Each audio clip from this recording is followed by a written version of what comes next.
Pemirsa, seorang bandar dan pengedar barang haram sabu di wilayah Jejawi Oki ditangkap oleh petugas BNN Oki dengan barang bukti sabu seberat 4,10 gram.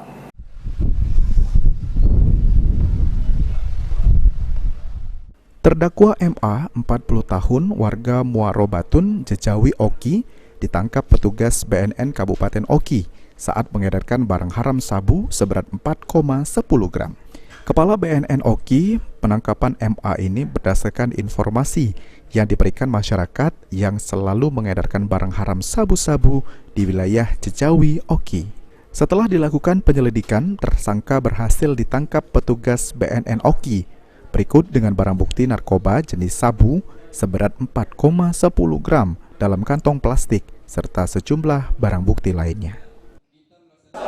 Kalau pengakuan tersangka itu semuanya pasti baru, ya pasti baru, selalu pasti baru seminggu, baru sebulan ya. Tetapi kita akan kembangkan di BAP. Itu laporan dari masyarakat sudah lama Pak? Kurang lebih ada 2 bulan mungkin. Ini kami selidiki dulu. Nah, kami kalau menerima pengaduan tidak serta-merta langsung melaksanakan tindakan, tetapi kami laksanakan juga penyelidikan. Guna mempertanggungjawabkan perbuatannya, tersangka MA ini harus mendekam di tahanan BNN Kabupaten Oki dan dijerat dengan pasal 114 ayat 1 dan 112 ayat 1 Undang-Undang Narkotika Nomor 35 Tahun 2009 dengan ancaman hukuman di atas 5 tahun penjara. Ahmad Romawi, PAL TV.